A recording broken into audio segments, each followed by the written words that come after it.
অর্ডারের কেকগুলো আমি কিভাবে রেডি করি আজকে সেটাই আপনাদের সাথে শেয়ার করব। আসসালামু আলাইকুম, ওয়েলকাম টু আওয়ার কেক বাড়ি। আশা করছি সবাই খুব ভালো আছেন। এটি ছিল একটি 1.5 পাউন্ডের চকলেট ফ্লেভারের কেকের অর্ডার। প্রথমেই 7 ইঞ্চি সাইজের একটি রাউন্ড শেপের মোল্ডে আমি কেকটিকে বেক করে নিয়েছিলাম। এরপর 3টি স্লাইসে ভাগ করে নিয়েছিলাম। এখানে কেকটিকে ডেকোরেশন করার জন্য আমি 10 ইঞ্চি সাইজের একটি রাউন্ড শেপের বোর্ড ইউজ করেছি। প্রথমেই বোর্ডের উপর কিছুটা ক্রিম লাগিয়ে তার উপরে প্রথম লেয়ারের কেকটি বসিয়ে দিয়েছি। এরপর কিছুটা সুগার সিরাপ দিয়ে দিয়েছি। সুগার সিরাপ দেওয়া হয়ে গেলে এখানে আমি চকলেট ক্রিম দিয়ে দিলাম। চকলেট হুইপ ক্রিম দিয়ে এটাকে আমি খুব সুন্দর করে একটি প্যালেট নাইফ দিয়ে সমান করে দিয়েছি। এরপর এই যে দেখতে পাচ্ছেন আমি ডার্ক চকলেট গানাশ তৈরি করে নিয়েছিলাম। গানাশটা বেশ হেভি একটা গানাশ। এই গানাশটা এবার আমি ক্রিমের উপরে দিয়ে দিব। এই গানাশটা কেকের লেয়ারে অ্যাড করার ফলে কেকের টেস্ট কিন্তু অনেকটা বেড়ে যাবে। এই তো দেখতেই পেলেন এখানে আমি বেশ খানিকটা পরিমাণে গানাশ দিয়ে এবার একটি প্যালেট নাইফ দিয়ে খুব সুন্দর করে সমান করে দিলাম। এবার এর উপরে আমি সেকেন্ড লেয়ারের কেকটা বসিয়ে দিলাম। সেকেন্ড লেয়ারের কেক বসিয়ে ওই সেম প্রসেস ফলো করে এখানেও আমি কিছুটা সুগার সিরাপ দিয়ে দিচ্ছি। এরপর এখানে ক্রিম অ্যাপ্লাই করে নিচ্ছি। এই ক্রিমটাও কিন্তু অনেক বেশি মজাদার। ক্রিমের মধ্যেও কিন্তু গানাশ ইউজ করা হয়েছে। এই কেকের প্রতিটা বাইটে বাইটে আপনি অসম্ভব মজাদার একটি টেস্ট পাবেন চকলেটের। এই তো এখানেও আমি ক্রিমটাকে একটি প্যালেট নাইফ দিয়ে খুব সুন্দর করে চারদিকে স্প্রেড করে সমান করে দিলাম উপরটা। এবার এখানেও আমি বেশ খানিকটা পরিমাণ ডার্ক চকলেট গানাশ দিয়ে দিচ্ছি। গানাশটা দেওয়া হয়ে গেলে ভালোভাবে স্প্রেড করে এবার এখানে লাস্ট লেয়ারের কেকটি বসিয়ে দিলাম। এই গানাশ এবং কেকের বেসটা কিভাবে রেডি করেছি এই সম্পর্কিত ভিডিও কিন্তু আমি আমার চ্যানেলে আগে আপলোড করেছি। ভিডিওর লিংকগুলো আমি নিচে ডেসক্রিপশন বক্সে অ্যাড করে দিব, আপনারা চাইলে ভিডিওগুলো দেখে নিতে পারেন। এই তো এখানে এখন আমি কেকটিকে ক্রাম কোটিং করে নিচ্ছি। অল্প একটু ক্রিম দিয়ে পুরো কেকটাকে আমি ভালোভাবে কভার করে দিব। এতে করে কেকের যে একটা গুঁড়ো গুঁড়ো ভাব আছে সেটা ফাইনাল ফিনিশিং এর উপরে উঠে আসবে না।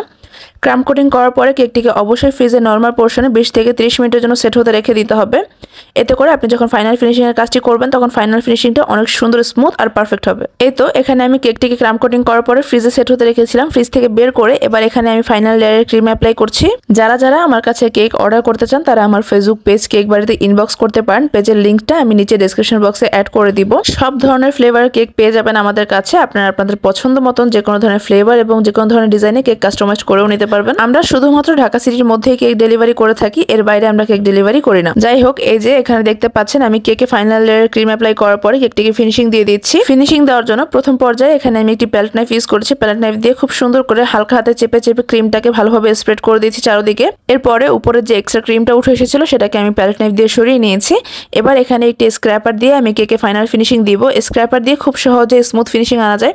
এই যে দেখতেই পাচ্ছেন স্ক্র্যাপারটাকে একটা সাইডে ধরে এরপর টার্ন টেবিলটি ঘোরালে খুব সুন্দর ফিনিশিং চলে আসবে। এরপরে উপরে যে এক্সট্রা ক্রিম উঠে আসবে সেটাকে আবারও সরিয়ে নিতে হবে। এইভাবে করে কেকে স্মুথ ফিনিশিং আনতে হয়। ফিনিশিং কাজটি বেশি বেশি করে প্র্যাকটিস করবেন, এতে করে আপনারা খুব সহজেই ফিনিশিং আনতে পারবেন। এই তো দেখতেই পাচ্ছেন এখানে আমার কেকটিতে ফিনিশিং দেওয়া হয়ে গিয়েছে। কেকটি কত সুন্দর আর স্মুথ হয়েছে নিশ্চয়ই দেখে বুঝতে পারছেন। এবার আমি এখানে কেকটিকে পুরো গানাশ দিয়ে কভার করে নেব। গানাশ কভার করার আগে কেকটিকে অবশ্যই ফ্রিজে রেখে ভালোভাবে ঠান্ডা করে নিতে হবে।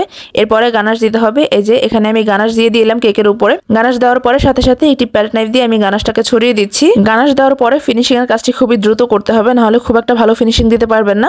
এই যে দেখতেই পাচ্ছেন আমি কেকের উপরে গানাশ দিয়ে দিয়েছি। এবার কেকের সাইডটাতে আমি গানাশ দিয়ে কভার করে দিচ্ছি। প্রথমে ড্রিপিং আকারে গানাশটাকে দিয়ে এরপরে প্যালেট নাইফ দিয়ে আমি গানাশটাকে স্প্রেড করে দিলাম চারদিকে। এবার একটি প্যালেট নাইফ দিয়ে আমি কেকের উপরে ডিজাইন করে দিচ্ছি। প্যালেট নাইফটিকে কেকের ঠিক মাঝ বরাবর ধরে এরপর টার্ন টেবিলটি ঘোরালে এরকম সুন্দর ডিজাইন হয়ে যাবে। সেম ডিজাইনটি আমি কেকের সাইডেও করে দিচ্ছি। এই ডিজাইনটি কিন্তু কেকের উপরে দেখতে খুবই সুন্দর লাগে। যারা কেকে খুব একটা ভালো ফিনিশিং আনতে পারে না তারাও কিন্তু চাইলে এই টাইপের ডিজাইন করে কেকটিতে ফিনিশিং দিতে পারেন। এই তো এবার আমি এখানে কেকের উপরে ডিজাইন করব। ডিজাইন করার জন্য এখানে আমি একটি 1M নজল নিয়ে নিয়েছি আর পাইপিং ব্যাগের ভিতরে আমি পার্পল কালারের ক্রিম ভরে নিয়েছি। এবার এটা দিয়ে ফুল করে দিচ্ছি। কেকের একটা সাইড থেকে আমি ফুল করা স্টার্ট করেছি। একটা সাইডে আমি ডিজাইন করব এবং অন্য পাশটা খালি থাকবে। দেখতেই পাচ্ছেন আমি কিভাবে ফুলগুলো করছি। আমি এখানে 4টা ফুল করেছি। এবার এখানে আমি আরো একটি ছোট সাইজের স্টার নজল নিয়ে নিয়েছি। স্টার নজলটি দিয়ে আমি ওই বড় ফুলগুলোর পাশে পাশে কিছু ছোট ফুল করে দিচ্ছি। এবার এই ছোট ছোট ফুলগুলো দিয়ে আমি পুরো একটা সাইডকে কভার করে দিব। কিভাবে কাজটি করছি আপনারা একটু খেয়াল করে দেখলেই বুঝতে পারবেন। ক্রিমে পার্পল কালার আনার জন্য আমি রেড ব্যান্ডের পার্পল কালার প্লাস তার সাথে কিছুটা পরিমাণে পিঙ্ক কালার ইউজ করেছি। এরপর এরকম সুন্দর একটি পার্পল কালার চলে এসেছে। যাই হোক, এই তো দেখতেই পাচ্ছেন আমি কিভাবে ফুলগুলো করেছি। এরপর যেখানে যেখানে কিছুটা ফাঁকা অংশ আছে সেখানে আমি আবার ক্রিম দিয়ে ডিজাইন করে দিচ্ছি। এভাবে করে আমি পুরো সাইডটাকে কভার করে দিলাম। এবার আমি সেম নজল দিয়ে কেকের নিচেও বর্ডার করে দিচ্ছি। শুধুমাত্র হালকা হাতে একটা প্রেস করে করে কেকের নিচের বর্ডারের কাজটি করছি। কিভাবে বর্ডারের কাজটি করছি একটু খেয়াল করে দেখলেই বুঝতে পারবেন। যে কোনো ধরনের বড় কেকে চেষ্টা করবেন বর্ডার দেওয়ার জন্য ছোট সাইজের নজল ইউজ করতে, এতে করে বর্ডারটা দেখতে খুবই সুন্দর লাগবে। এই তো আমার নিচের ডিজাইনটি করা কমপ্লিট হয়ে গিয়েছে। এবার কেকের উপরে যে ডিজাইন করেছিলাম সেখানে আমি কিছু চকলেট টপার বসিয়ে দিব। এই চকলেট টপার গুলো আমি আগে থেকে রেডি করে রেখেছিলাম। এবার কেকের উপরে আমি টপার গুলোকে সেট করে দিচ্ছি।